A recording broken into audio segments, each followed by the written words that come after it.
एक दिन लोहे की दुकान में अपने पिता के साथ काम कर रहे एक बालक ने अचानक ही अपने पिता से पूछा, पिताजी, इस दुनिया में मनुष्य की क्या कीमत होती है?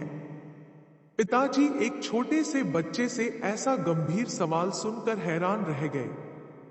फिर वे बोले, बेटे, एक मनुष्य की कीमत बताना बहुत मुश्किल है। वो तो अनमोल है। बालक, क्या सही में उतना ही कीमती और महत्वपूर्ण है? पिताजी, हाँ बेटे। बालक कुछ समझा नहीं। उसने फिर सवाल किया, तो फिर इस दुनिया में कोई गरीब तो कोई अमीर क्यों है? किसी की कम रिस्पेक्ट तो किसी की ज्यादा क्यों होती है? सवाल सुनकर पिताजी कुछ देर तक शांत रहे और फिर बालक से स्टोर रूम में पड़ा एक लोहे का रॉड लाने को कहा। रॉड लाते ही पिताजी ने पूछा, इसकी क्या कीमत होगी? बालक ने बोला, 200 रुपए। पिताजी ने पूछे, अगर मैं इसके बहुत से छोटे छोटे कील बना दूं तो इसकी क्या कीमत हो जाएगी? बालक कुछ देर सोचकर बोला, तब तो ये और महंगा बिकेगा, लगभग 1000 रुपए का।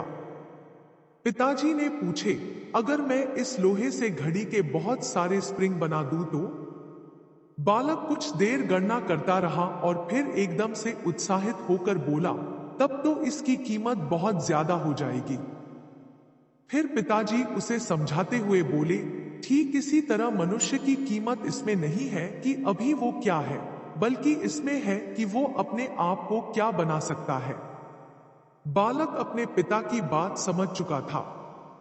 दोस्तों, अक्सर हम अपनी सही कीमत आंकने में गलती कर देते हैं। हम अपनी प्रेजेंट स्टेटस को देखकर अपने आप को वैल्यूलेस समझने लगते हैं। लेकिन हमें हमेशा अथाह शक्ति होती है। हमारा जीवन हमेशा संभावनाओं से भरा होता है। हमारी जीवन में कई बार स्थितियां अच्छी नहीं होती है, पर इससे हमारी वैल्यू कम नहीं होती है। मनुष्य के रूप में हमारा जन्म इस दुनिया में हुआ है, इसका मतलब है हम बहुत स्पेशल और इंपॉर्टेंट हैं। हमें हमेशा अपने आप को इम्प्रूव करते रहना चाहिए और अपनी सही कीमत प्राप्त करने की दिशा में बढ़ते रहना चाहिए।